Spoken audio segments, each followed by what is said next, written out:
चंद्र ग्रहण का प्रभाव भारत में नहीं रहेगा, जबकि दूसरा चंद्र ग्रहण भारत में नजर आएगा। ये पहला चंद्र ग्रहण 14 मार्च को लगने वाला है और यह पूर्ण ग्रहण माना जाएगा। वहीं दूसरा चंद्र ग्रहण 7 सितंबर वर्ष 2025 में लगेगा और ये ग्रहण पितृपक्ष की शुरुआत में लगेगा, अतः ये भारत में भी दिखाई देगा। अब जब ग्रहण भारत में दिखाई ही नहीं देगा तो जो चंद्र ग्रहण होता है वो पूर्णिमा के दिन लगता है और इसका सूतक काल 9 घंटे पहले से प्रारंभ हो जाता है। तो जब वह भारत में दिखाई नहीं देगा तो सूतक काल भी भारत में मान्य नहीं होगा। पर अगर मैं ग्लोबलाइज और वर्ल्ड वाइड इस ग्रहण की बात करूं तो कई जगहों पर ये बहुत मान्य है और ये दिखाई देगा। तो वे जगह कौन कौन सी है? ऑस्ट्रेलिया का अधिकांश भाग, यूरोप और अफ्रीका का अधिकांश भाग, उत्तरी और दक्षिणी अमेरिका, प्रशांत, अटलांटिक, आर्कटिक महासागर, पूर्वी एशिया और अंटार्कटिका, इन क्षेत्रों में ये पूर्ण रूप से दिखाई देगा। पर अगर मैं इसको स्पिरिचुअलिटी से कनेक्ट करूं, त्योहार के हिसाब से कनेक्ट करूं, तो ये जो चंद्र ग्रहण है 14 तारीख को लगने वाला है।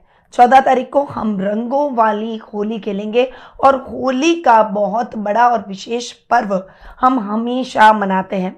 फाल्गुन मास की पूर्णिमा को होली मनाई जाती है। जब फाल्गुन मास की पूर्णिमा की रात्रि होली का दहन किया जाता है, इस साल वह 13 मार्च की रात्रि को होने वाला है और अगले दिन 14 मार्च को होली रंगों वाली खेली जाएगी। इस साल होली का ये पहला चंद्र ग्रहण है, इसीलिए सभी 12 राशियां इससे प्रभावित होगी। अब ये ग्रहण प्रातः काल सुबह 9:29 से दोपहर 3:29 तक रहेगा। यानी ये चंद्र ग्रहण की कुल अवधि 3 घंटे और 37 मिनट की रहेगी। सुबह 10:41 से दोपहर 2:18 तक। इस अवधि के दौरान चंद्रमा कन्या राशि में आएंगे और वे केतु के साथ में ग्रहण योग का निर्माण करेंगे। अब एस्ट्रोलॉजिकल दृष्टि से सभी राशियों पर इसका प्रभाव जरूर पड़ेगा, क्योंकि ज्योतिष शास्त्र अलग है और धार्मिक मान्यताएं अलग है। भारत में अगर ये दिखेगा नहीं तो धार्मिक तौर पर ये जो हमारा बड़ा पर्व आ रहा है होली का, उसे हम इजीली मना सकते हैं, आराम से होली खेल सकते हैं, उसमें कोई बाधा नहीं है। आप रंग लगाइए, आराम से इस होली के पर्व को धूमधाम से मनाइए। सूतक काल भी मान्य नहीं है, इसीलिए ग्रहण से संबंधित जो धार्मिक जो हमारे नियम हैं उन्हें भी आपको पालन करने की भी आवश्यकता नहीं है, क्योंकि भारत में इसका प्रभाव नहीं है। इसलिए भारत में रहने वाले लोग अपने पर्व को बड़ी धूमधाम से मना सकते हैं। अब इसका एस्ट्रोलॉजिकल बहुत गहरा इफेक्ट हर राशि पर देखने को मिलेगा, क्योंकि चंद्रमा जब भी राहु और केतु के संपर्क में आते हैं तब वे ग्रसित हो जाते हैं राहु और केतु के प्रभाव से और चंद्रमा को ग्रहण लग जाता है। जब भी चंद्र ग्रहण होता है तब पूर्णिमा तिथि को ही चंद्र ग्रहण होता है और ये जो चंद्र ग्रहण है ये कन्या राशि में होने वाला है। तो किस किस राशि को क्या क्या रिजल्ट एस्ट्रोलॉजी की दृष्टि से मिलेंगे, अब मैं आपको उसके बारे में बताऊंगी और 1 बाय 1 12 राशियों के लिए इस ग्रहण के प्रभाव की व्याख्या करूंगी। तो सबसे पहले शुरुआत करते हैं मेष राशि से।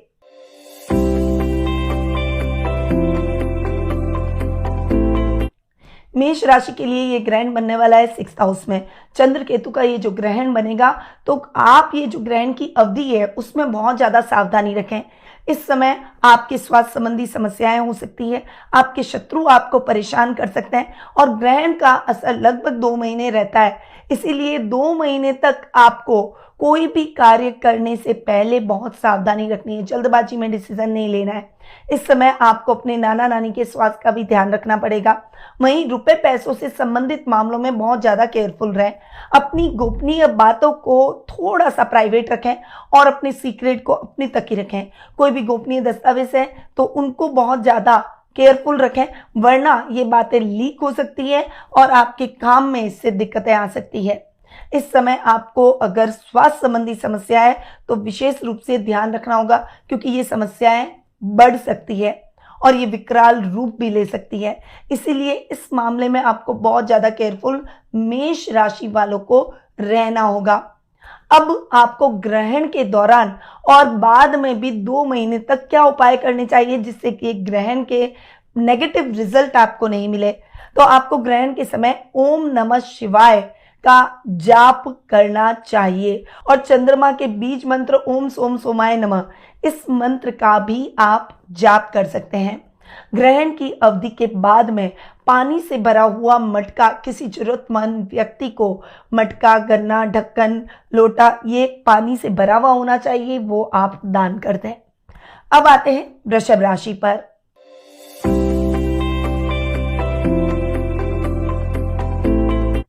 आपकी राशि के लिए ये ग्रहण लगेगा आपके 5th हाउस में, इसलिए स्टूडेंट्स को पढ़ाई में दिक्कतों का सामना करना पड़ सकता है। इस समय जो भी मेहनत कर रहे हैं उस मेहनत के वो जो एफर्ट्स आपने डाले हैं पढ़ाई के अंदर उसके अनुरूप आपको परिणाम नहीं मिलेंगे।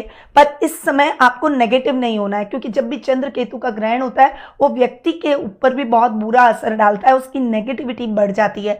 तो इस समय बहुत पॉजिटिव रहें और प्रयासों को लगातार करते चले जाएं। सफलता नहीं मिल रही है उससे निराश ना हो, गिव अप ना करें। ये बात आपको विशेष रूप से स्टूडेंट्स को ध्यान में रखनी होगी। संतान की तरफ से चिंताएं हो सकती है, अगर उसकी आदतें सही नहीं है, बिहेवियर सही नहीं है या फिर वो हेल्थ इश्यूज को फेस कर रहा है, तो आपको इस समय अपने बच्चों का विशेष रूप से ध्यान रखना होगा। उन्हें सही मार्गदर्शन, सही गाइडेंस देनी होगी और उनकी बहुत अच्छे से केयर करनी होगी। इस समय आपको आध्यात्मिक कार्यों में अपना मन लगाना है। जितना आप स्पिरिचुअल रहेंगे, जितना आपके घर में स्पिरिचुअल माहौल रहेगा, उतनी ही पॉजिटिविटी आपके घर में, आपके पारिवारिक सदस्यों के बीच में और आपके अंदर रहेगी। ग्रहण के दौरान आपको अन्न, वस्त्र और द्रव्य अलग निकाल लेना है और ग्रहण की अवधि खत्म होने के बाद में उसका दान जरूर करें। साथ ही आपको अपने संतान की प्रिय चीजों का दान भी हर सोमवार से सोमवार करना चाहिए। ओम का उच्चारण करें। मेडिटेशन आपको जरूर सुबह उठते ही और रात को सोने से पहले करना चाहिए।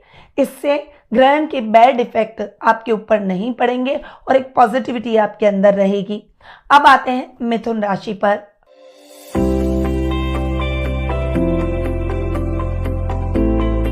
अब इस ग्रहण का प्रभाव मिथुन राशि वालों को फाइनेंशियली देखना पड़ेगा, क्योंकि फाइनेंशियल कुछ समस्याएं आ सकती है। आपके 4th हाउस में ये चंद्र केतु का ग्रहण योग बन रहा है और यहां पर ये जो ग्रहण का प्रभाव है वो आपको प्रॉपर्टी में अड़चने ला सकता है। अगर नए घर का सपना है तो वो आपको दिक्कत आ सकती है, या फिर अगर कोई कंस्ट्रक्शन ऑलरेडी आपके घर का चल रहा है तो उसमें बाधा आ सकती है, काम रुक सकता है।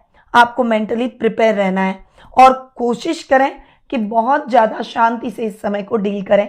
एक बजट बना लें और बजट के अकॉर्डिंगली अगर आप चलेंगे तो कोई भी दिक्कत नहीं आएगी।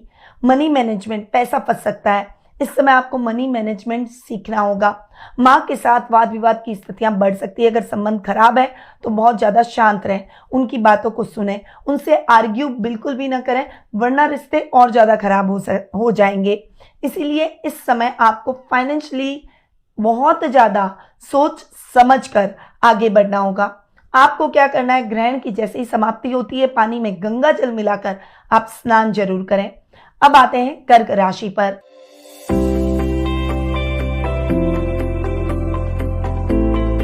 कर्क राशि वालों के लिए ग्रहण का बहुत दुष्प्रभाव देखने को मिल सकता है, क्योंकि आपके राशि स्वामी चंद्रमा है जो कि केतु के साथ ग्रसित हो गए और आपके 3rd हाउस में ये ग्रहण योग बन रहा है। छोटे भाई बहनों के साथ वाद विवाद बिल्कुल भी ना करें, बोलते समय बहुत ज्यादा केयरफुल रहें, वरना आपके रिश्ते और ज्यादा बिगड़ जाएंगे, बोलचाल भी नहीं रहेगी।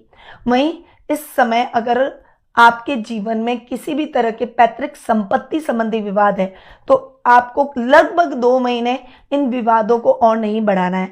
बहुत ज़्यादा शांत रहें, बातचीत के द्वारा हल निकालने का प्रयास करें। बहुत ज्यादा भावुक होकर कोई भी गलत स्टेप नहीं उठाना है। क्रोध और आवेश पर थोड़ा सा नियंत्रण रख के आपको चलना होगा। मेंटली आपको बहुत बैलेंस रहना पड़ेगा। बहुत ज्यादा काम एंड कूल रहकर आपको अपने कार्यों को करना होगा। आपको अपने बड़ों का सहयोग मिलेगा, परंतु आप इस समय वर्क प्लेस पर भी अकेले पड़ सकते हैं। अपनी स्ट्रेंथ को बटोरिए, अपनी इनर स्ट्रेंथ को पहचानिए और उसके अकॉर्डिंगली आगे बढ़िए। आपको एक चांदी का चौकोर टुकड़ा हमेशा अपने पास रखना है। ध्यान और प्राणायाम रोजाना करें। आपकी मेंटल स्ट्रेंथ को बढ़ाने के लिए जो भी एक्सरसाइज है उसे आपको डेली करना होगा और शिव आराधना जरूर करें। अब आते हैं सिंह राशि पर।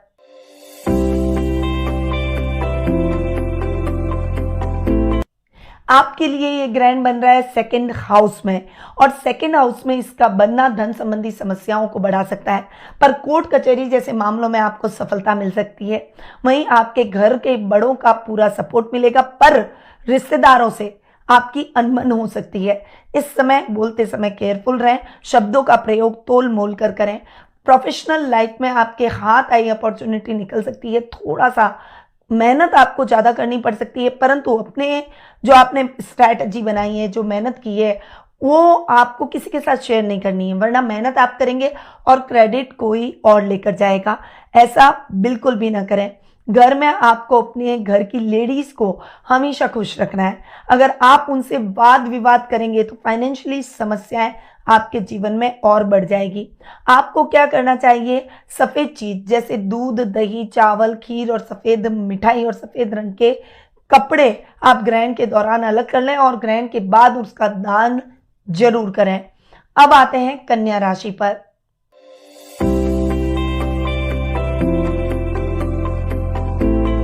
कन्या राशि वालों के लिए इस ग्रहण का बहुत ज्यादा नकारात्मक प्रभाव पड़ेगा, क्योंकि कन्या राशि में ही ये ग्रहण बन रहा है। चंद्र केतु का ये जो ग्रहण योग है वो कन्या राशि में ही बनने के कारण आपके काम को चटक सकते हैं। सामाजिक मान सम्मान की कमी हो सकती है, मान हानि आपके जीवन में हो सकती है। इस समय आपको बहुत केयरफुल रहना होगा। ददियाल वालों से, कजन से आपके रिलेशन बिगड़ सकते हैं, इसलिए शांत रहकर रूटीन के कार्यों को पूरा करें। वर्क प्लेस पर भी आपको अधिकारियों से नहीं उलझना है, बस बैकफुट पर रहकर खेलें। बहुत ज्यादा बड़ी रिस्क लेकर आपको काम नहीं करना है। पैसों से संबंधित कोई भी बड़ा निवेश इस समय आपको करने से बचना होगा। ग्रहण के दौरान आपको शिव चालीसा का लगातार पाठ करना चाहिए। इससे ग्रहण का दुष्प्रभाव आपके जीवन में कम होगा। लगभग ये कार्य आपको 2 महीने करना है।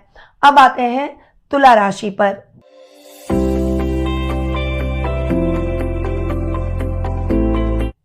आपके लिए ये ग्रहण योग बन रहा है आपके 12th हाउस में, और 12th हाउस में ये खर्चों को बढ़ा सकता है। कहीं ना कहीं काम में अटकाव की स्थितियां आप देखेंगे।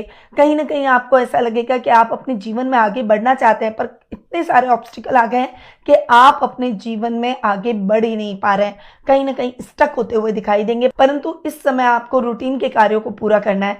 इस समय किसी के बहकावे में आकर कोई भी गलत निर्णय न लें, रिश्वत लेने का प्रयास न करें, वरना आपके खिलाफ कार्रवाई हो सकती है। झूठे आरोप भी इस समय आप पर लग सकते हैं, इसीलिए आपको बहुत शांत रहकर अपने जीवन में आगे बढ़ना होगा।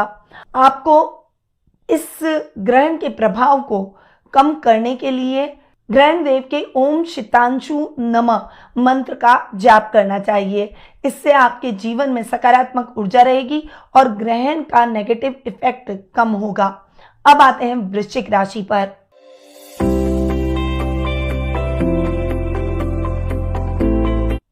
वृश्चिक राशि वालों के लिए ये ग्रहण योग बन रहा है 11th हाउस में। हालांकि 11th हाउस में आपके कोई भी ग्रह आकर बैठे या कैसा भी योग बनता है तो उतने ज्यादा नकारात्मक प्रभाव नहीं दिखाता है, परंतु इस समय आपको फिर भी निवेश करते समय सावधानी रखनी होगी। रिस्की कामों में इन्वेस्टमेंट करते समय बहुत ज्यादा सावधान रहे, बड़ा निवेश करने से बचें। कोई भी व्यक्ति आपके जीवन में एकदम से आ जाए और तो आप जल्दी से उस पर भरोसा न करें, सोच समझकर डिसीजन लें। हालांकि आपके जीवन में कितनी भी कठिनाइयां आएगी, शत्रु आपका कुछ नहीं बिगाड़ पाएगा। आपके घर के बड़ों का, आपके घर के बड़े भाई बहनों का विशेष रूप से आपको साथ और सहयोग मिलेगा। उनके सपोर्ट से नुकसान की स्थितियां भी टल जाएगी।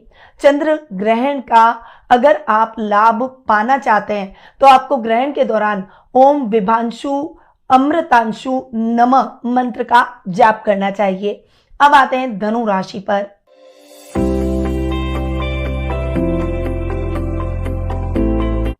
आपके लिए ग्रहण 10th हाउस में बन रहा है और 10th हाउस में इस ग्रहण का बनना आपके लिए अधिकारियों से संबंध खराब कर सकता है। आपके खिलाफ कुछ कान भरे जा सकते हैं जिससे अधिकारी आपसे नाराज नजर आएंगे। वर्क प्लेस पर हो रही कंट्रोवर्सी आपको बहुत ज्यादा परेशान करेगी। पॉलिटिक्स का शिकार हो सकते हैं। इन सब चीजों से आप साइड हो जाइए, बस रूटीन के कार्यों पर फोकस कीजिए और केवल अपने काम से काम रखिए। कोई भी दो झगड़े कर रहे हैं उनके झगड़ों में आप टांग न अड़ाएं। किसी को फालतू की एडवाइस आपको देनी ही नहीं है। बस आप जितना कम बोलकर अपने कार्यों को करेंगे उतना ही आप सफलता हासिल करेंगे। आपको अपने पिता के स्वास्थ्य को लेकर भी चिंता हो सकती है और उनकी वजह से हॉस्पिटल के चक्कर लगाने पड़ सकते हैं, इसीलिए उनके स्वास्थ्य का भी विशेष रूप से ध्यान रखना होगा। आपको ग्रहण के दौरान चंद्रदेव की पूजा आराधना करें और उन्हें दूध जरूर अर्पित करें। अब आते हैं मकर राशि पर।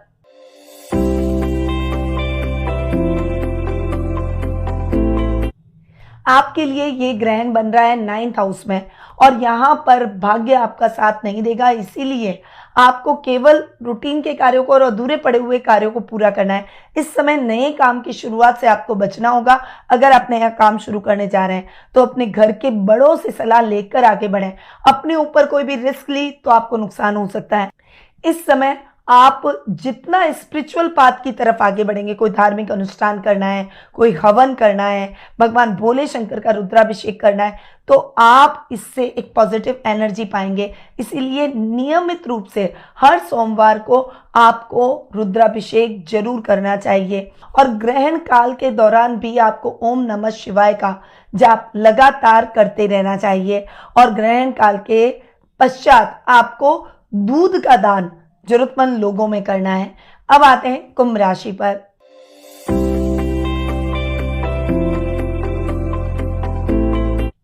आपके लिए ये ग्रहण बन रहा है आपके अष्टम भाव में। अष्टम भाव में इस ग्रहण का बनना आपके लिए यात्राओं में संकट पैदा कर सकता है। रूटीन के कामों में बाधाएं उत्पन्न हो सकती है। छोटा छोटा मिसमैनेजमेंट आपकी नुकसान की स्थितियों को बढ़ा सकता है और आपकी उन्नति से जलने वाले गुप्त शत्रु बढ़ सकते हैं। इसीलिए आपको लॉन्ग ड्राइव पर खुद ड्राइव करके बिल्कुल नहीं जाना है। यातायात के संसाधनों का उपयोग करें, सेफली ड्राइव करें, थोड़ी धीमी गति में वाहन चलाएं, ट्रैफिक नियमों का पालन जरूर करें, वरना एक्सीडेंट बड़ा हो सकता है। इस समय आपको कोई भी बड़ी रिस्क लेने से बचना होगा। ससुराल वालों से बोलते समय सावधानी रखें, वरना रिश्तों में तनाव उत्पन्न हो सकता है। इस समय कोई भी बड़ी रिस्क आपको नहीं लेनी चाहिए और कोई भी रिस्की काम में हाथ न डालें।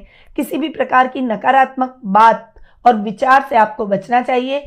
आपको ग्रहण काल के दौरान गणेश जी की पूजा आराधना करें, उन्हें दुर्वा अर्पित करें और ग्रहण काल के पश्चात भी हर बुधवार से बुधवार ये कार्य जरूर करें। अब आते हैं मीन राशि पर।